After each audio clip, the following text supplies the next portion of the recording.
Hello everyone. तो आज हम आपके अपने इंग्लिश बाबा चैनल में पढ़ने वाले हैं सीबीएसई क्लास 10 ज्योग्राफी जो चैप्टर 1 है रिसोर्सेज एंड डेवलपमेंट, उसका पार्ट 2। जिन्होंने पार्ट 1 नहीं देखा वो पहले पार्ट 1 देख लेना। उसमें मैंने बात करी थी रिसोर्सेज होते क्या हैं, उनके टाइप्स क्या हैं। अब मैं बात करूंगा रिसोर्स प्लानिंग की। तो रिसोर्स प्लानिंग की जब मैं बात करूंगा, सबसे पहले मैं चाहता हूँ आप लोग इस डायग्राम को देखो। देख लिया? अब मैं चाहता हूँ कि आप लोग इस वाले डायग्राम को देखो। देख लिया? अब यार मैं आपसे ये पूछूं कि इस वाले डायग्राम को देख के और इस वाले डायग्राम को देख के आपको किसकी लाइफ ज़्यादा बेटर लग रही है? इन लोगों की लाइफ ज़्यादा अच्छी है या इसकी लाइफ ज़्यादा अच्छी है? तो आप कहोगे इंग्लिश बाबा क्यों पागल बना रहे हो यार, ये तो हमें देख के ही पता चल रहा है कि ओबियसली इस लेडी की लाइफ ज़्यादा अच्छी है। ये कितना अच्छे घर में रह रही है। देखो, जहाँ इन लोगों को पानी के लिए लाइन लगानी पड़ रही है वहीं पर पानी इसके घर पर अवेलेबल है। ठीक है, और पानी क्या है? एक रिसोर्स है। ये मैंने एक एग्जांपल लिया है आपको इजीली समझाने के लिए। Resources are vital for human survival as well as maintaining the quality of life. जो रिसोर्सेज है ना, वो ना केवल ह्यूमन सर्वाइवल के लिए जरूरी है बल्कि क्वालिटी लाइफ। अब यार जी तो ये वाले लोग भी रहे हैं, जिंदा तो ये भी हैं और जिंदा ये भी है, लेकिन क्वालिटी लाइफ कौन बिता रहा है? ये राइट साइड वाली। इतनी बात क्लियर है? इसका स्क्रीनशॉट ले लो। आगे बढ़ रहा हूं। अब यहां पे देखो, मैंने 3 जगह वाटर का यूज दिखाया है। अब ये जो टायर हैं गाड़ी के, ये साफ हो सकते हैं कम पानी में भी, लेकिन देखो पानी का बहाव, खूब पानी बहाया जा रहा है। हाथ जो है हम कम पानी से धो सकते हैं लेकिन खूब पानी बहाया जा रहा है। और ये देखो ट्यूबवेल में अब बेटे मस्ती मार रहे हैं लेकिन खूब पानी बहाया जा रहा है। तो यहां पे मैं एग्जाम्पल पानी का दे रहा हूं। एक चीज हमें समझनी है, वो ये कि लोगों ने रिसोर्सेज का ओवर यूज करना शुरू कर दिया है। उन्हें लग रहा है यार ये तो फ्री है, इन्हें खूब खर्च करो, ये तो कभी खर्च खत्म ही नहीं होंगे। Many people thought that resources are free and unlimited gifts. कुछ लोगों को लगता है यार ये तो फ्री है, अब बहाओ यार, पानी का क्या, अब पानी बहा दो। ठीक है, लेकिन एक्चुअली जो रिसोर्सेज हैं वो अनलिमिटेड नहीं है। हमें रिसोर्सेज का कैसे यूज करना है? बहुत सोच समझ के यूज करना है, ताकि जो हमारी फ्यूचर जनरेशन है उसके लिए भी कुछ रिसोर्सेज बच सकें। अब रिसोर्सेज का ओवर यूज करने से क्या क्या प्रॉब्लम्स आई हैं? Major problem number 1, depletion of resources. Depletion का मतलब होता है यार कमी। इसका स्क्रीनशॉट ले लो पहले मेरे भाई। नंबर 1 फर्स्ट प्रॉब्लम क्या है? डिप्लीशन हो गए। भाई कोई भी चीज़ है जरूरत से ज़्यादा यूज़ करोगे तो वो कम हो जाएगी। ग्लोबल इकोलॉजिकल क्राइसिस आए हैं। और तीसरा है अक्यूमुलेशन इन फ्यू हैंड्स। बच्चा कह रहा है जी समझ में नहीं आ रहा इंग्लिश बाबा, क्या बता रहे हो? अब आ जाएगा समझ में। इन प्रॉब्लम्स को मैं एक एक करके ले रहा हूं। नंबर 1 देखो, पहली प्रॉब्लम है डिप्लीशन ऑफ रिसोर्सेज। अब यहां देखो एक डायग्राम है यार, ये देखो डिफॉरेस्टेशन। डिफॉरेस्टेशन क्या होता है कि आज का आदमी क्या कर रहा है भाई साहब? पेड़ पे पेड़ काट रहा है कि यहाँ पे मॉल बना रहा है, सड़क बना रहा है, घर बना रहा है, ये बना रहा है। ठीक है, ओवर फिशिंग कर रहा है, मछलियां इतनी जरूरत से ज्यादा पकड़ रहा है, बिजनेस कर रहा है, ये कर रहा है। तो उसकी वजह से क्या हो रहा है? जो रिसोर्सेज हैं वो आए दिन कम हो रहे हैं। नंबर 1। दूसरा मैंने आपको बताया था, दूसरी बड़ी प्रॉब्लम क्या है? Global ecological problem. अब यार जब भी वर्ड ग्लोबल आ जाए ना मेरे भाई, तो ये समझ लेना ग्लोबल का मतलब राष्ट्रीय प्रॉब्लम नहीं है, ये पूरे संसार की दिक्कत है। ग्लोबल, जैसे आपने एक टर्म सुना होगा ग्लोबल वार्मिंग। तो ग्लोबल वार्मिंग क्या है जल्दी से बता देता हूं कि जो टेम्परेचर है हमारी अर्थ का वो बढ़ता जा रहा है, जिसकी वजह से जो ग्लेशियर्स हैं वो मेल्ट हो रहे हैं और समुद्र के अंदर जो लेवल है पानी का वो बढ़ रहा है, जो कि एक बहुत प्रॉब्लमेटिक सिचुएशन है।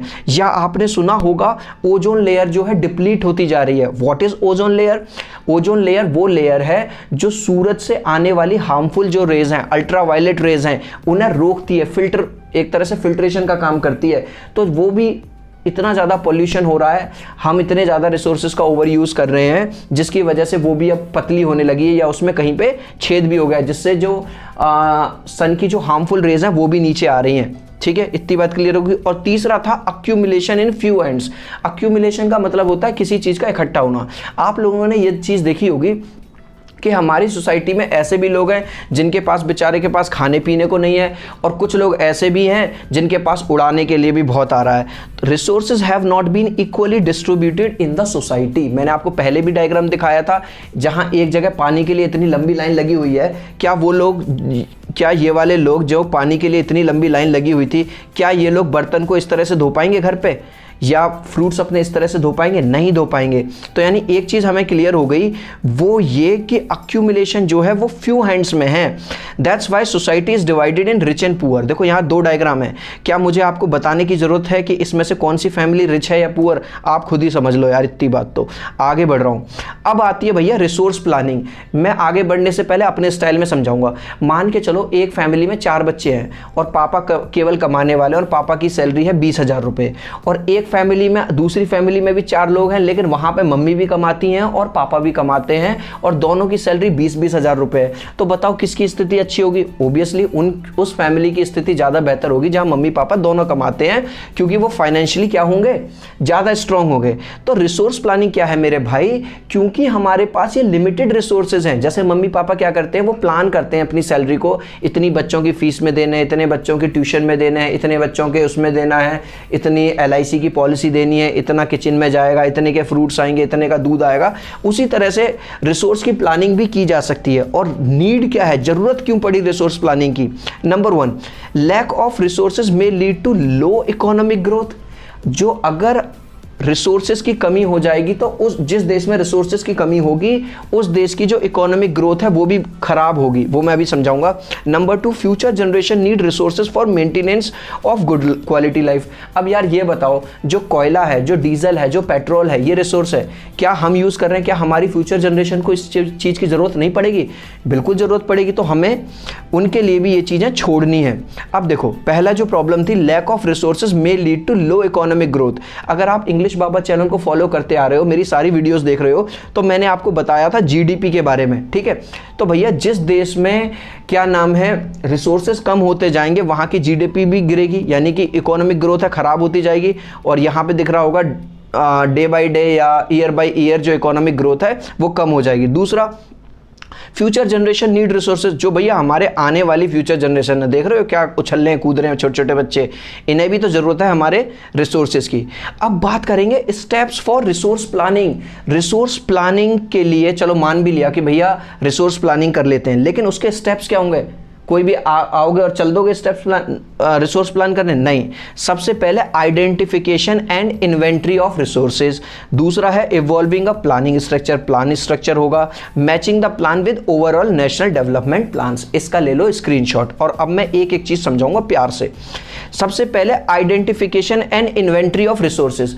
आप अगर कभी अपने स्कूल की लाइब्रेरी में गए होगे तो लाइब्रेरियन जो मैडम है या सर हैं उनके पास ना एक इन्वेंट्री होती है। आप देखते हो कि वो उनके पास एक नोट बुक होती है, आपको कोई बुक इश्यू करेंगी वो मैडम, तो उसमें लिख लेंगे कि भैया मैंने संजना को 9th क्लास की ये वाली बुक दी थी इतनी तारीख को, और जब आप रिटर्न करते हो तो वो आपके साइन करवाती हैं। तो एक इन्वेंट्री रखते हैं। तो ऐसे ही जिस रिसोर्सेज की हम प्लानिंग कर रहे हैं, रिसोर्स प्लानिंग कर रहे हैं, उसकी हमें एक इन्वेंट्री करनी होगी और उसकी पहचान करनी होगी। समझ रहे हो? यहाँ पर मैंने डायग्राम से भी समझाया हुआ है। ये देखो, इधर उस साइड कुछ सामान वामान रखा, भाई साहब लैपटॉप में डेटा एंट्री कर रहे हैं या फिर इधर पेन पेंसिल से।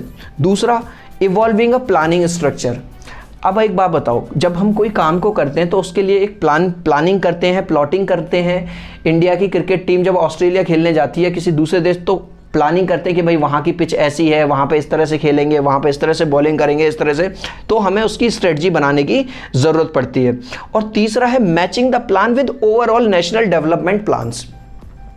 अगर आपको जब हमारे मम्मी पापा स्कूल जाया करते थे, उस टाइम पे स्कूलों में क्या हुआ करता था, केवल और केवल पढ़ाई पे ध्यान देते थे, ठीक है। लेकिन अगर आप आजकल के स्कूलों में जाओगे तो आजकल के स्कूल क्या है, डांस पे भी ध्यान दे रहे हैं, सिंगिंग पे भी ध्यान दे रहे हैं, पढ़ाई पे भी ध्यान दे रहे हैं, है ना, कराटे भी करवा रहे हैं, खो खो भी करवा रहे हैं, स्पोर्ट्स भी करवा रहे हैं, और मतलब अलग अलग तरह की चीज़ें करवा रहे हैं। तो वो क्या चाहते हैं, ऑल ओवर डेवलपमेंट हो।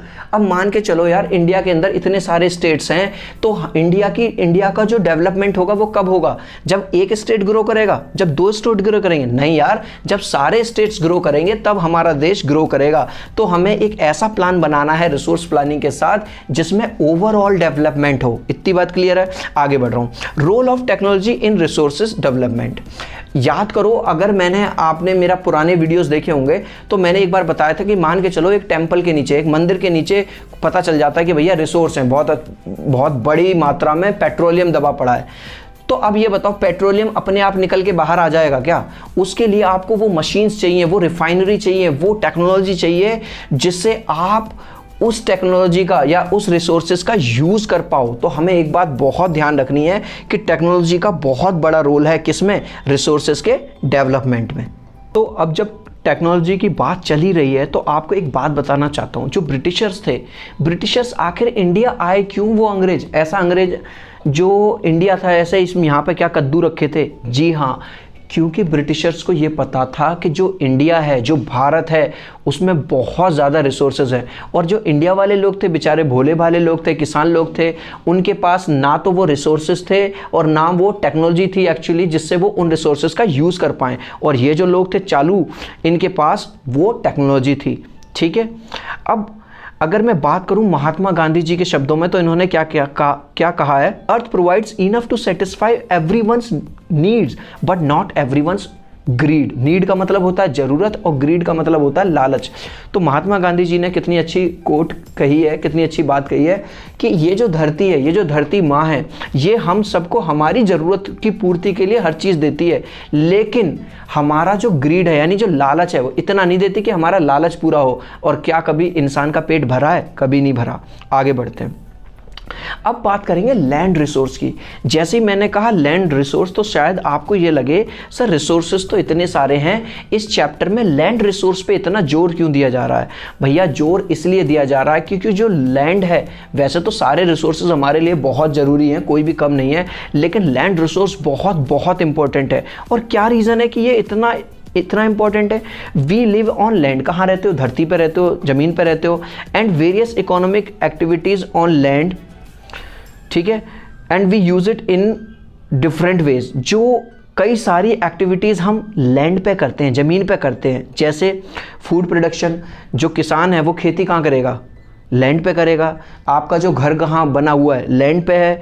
जितनी भी बड़ी बड़ी इंडस्ट्रीज़ हैं, कमर्शियल कंपनीज़ हैं, ये सब कहाँ बने हुए हैं? लैंड पे बने हुए हैं। तो ये सारे काम कहाँ पे हो रहे हैं? लैंड पे हो रहे हैं। तो ये लैंड रिसोर्स है। Land resource is limited, it is very important to use it very carefully.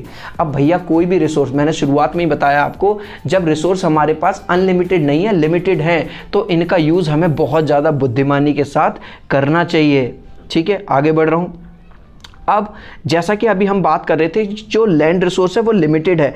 अब हम देख लेते हैं कि जो इंडिया की जो लैंड है उसमें 43% यानी 43% तो प्लेन है। प्लेन का मतलब प्लेन एरिया है, और 30% पे लगभग माउंटेन्स हैं, और 27% पे क्या है? प्लेट्यूज। इसका स्क्रीनशॉट लेना चाहो तो ले सकते हो। अब मैं बात करूंगा इंडिया के टोटल जियोग्राफिकल एरिया की। ये क्वेश्चन बहुत इंपॉर्टेंट है, पूछा जा सकता है। और अगर केबीसी में कौन बनेगा करोड़पति में जाना चाहते हो तो भैया स्क्रीनशॉट ले लो। इंडिया का जो जियोग्राफिकल एरिया है वो 3.28 मिलियन स्क्वायर किलोमीटर है, लेकिन ये लगभग 93% आंकड़े हैं। अब तुम कहोगे सर सही क्यों नहीं है, पूरा 100% एक्यूरेट क्यों नहीं है?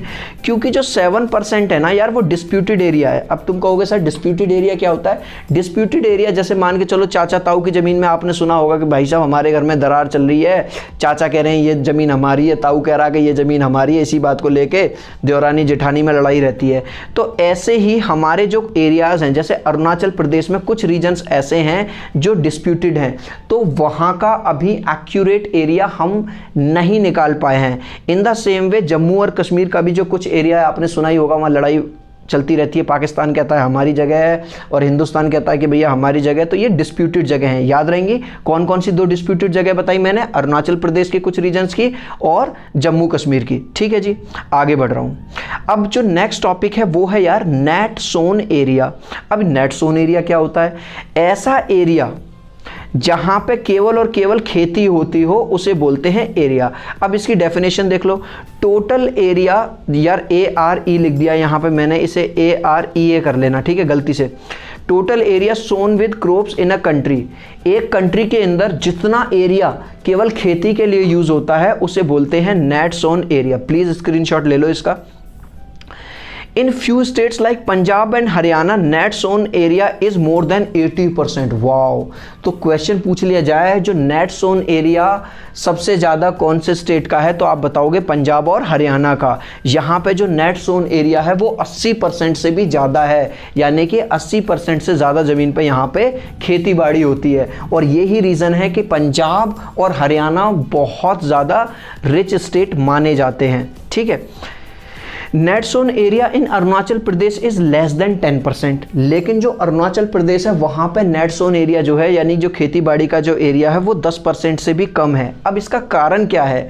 अगर आप जियोग्राफिकल मैप उठा के देखोगे तो जो अरुणाचल प्रदेश की ज़मीन है ना वो उतनी ज़्यादा, मतलब ना तो वो उतनी ज़्यादा फर्टाइल है, ना ही वो उतनी ज़्यादा अच्छी है खेती के लिए। That is one of the reasons कि यहाँ पे नेट सोन एरिया जो है वो 10% से भी कम है। ठीक है, अब एक बात पता है आपको, हम जो जिस लैंड का यूज़ कर रहे हैं, आपको पता ही है इंसान की फितरत, इंसान पानी यूज़ कर रहा है तो भाई साहब बहा रहा है, लैंड यूज़ कर रहा है तो उसका इतना गलत इस्तेमाल कर रहा है, तो जो लैंड है वो डिग्रेड होने लगी है। अब डिग्रेड का मतलब है ख़राब, डिग्रेड का मतलब है उसकी जो क्वालिटी है वो ख़राब होने लगी है। इसका एग्जांपल मैं तुम्हें छोटा सा एक अलग तरह से देता हूँ।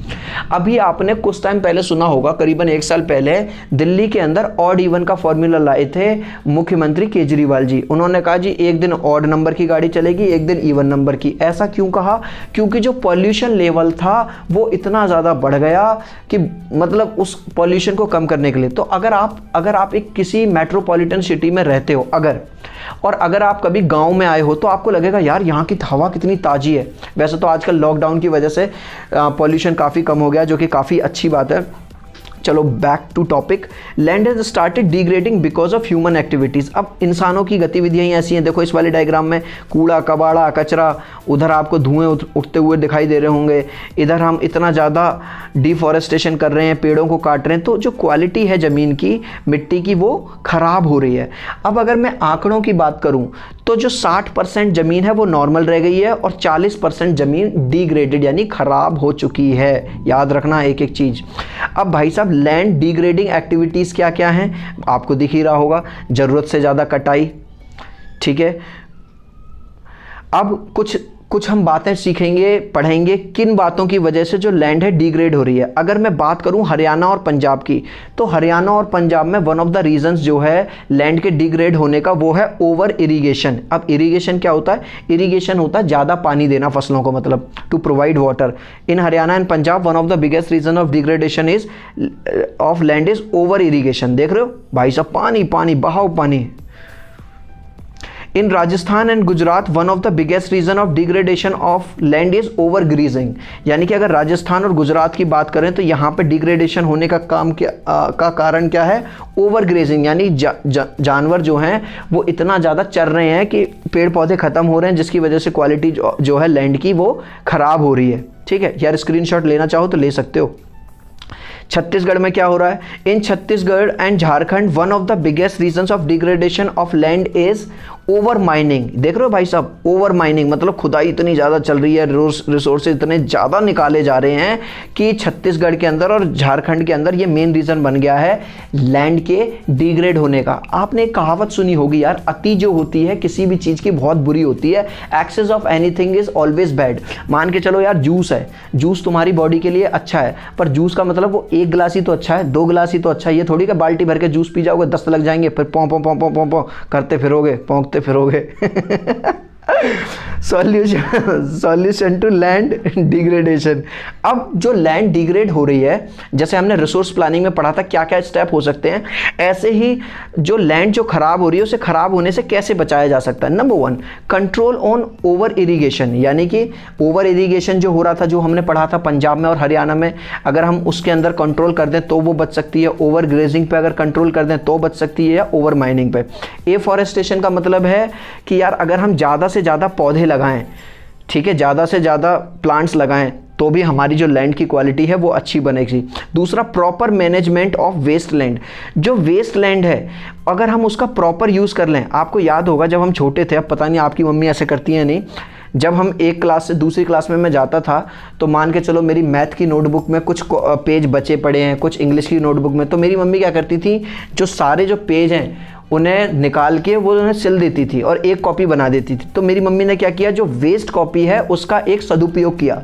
तो यहाँ पे क्या बता रहा है ये कि जो प्रॉपर मैनेजमेंट होना चाहिए वेस्टलैंड का, वेस्टलैंड को मतलब वेस्ट नहीं करना, उस पर कुछ ऐसा बनाओ कि जिससे कुछ अच्छा तैयार हो सके। ठीक है, आई होप कि जो मेरे एग्जाम्पल्स हैं या आपको समझाने का जो स्टाइल है, आई होप कि आपको पसंद आया होगा। अगर पसंद आया हो तो यार कमेंट सेक्शन में मुझे बता देना। फिर मिलूंगा तीसरे और फाइनल पार्ट में। I will see you, bye.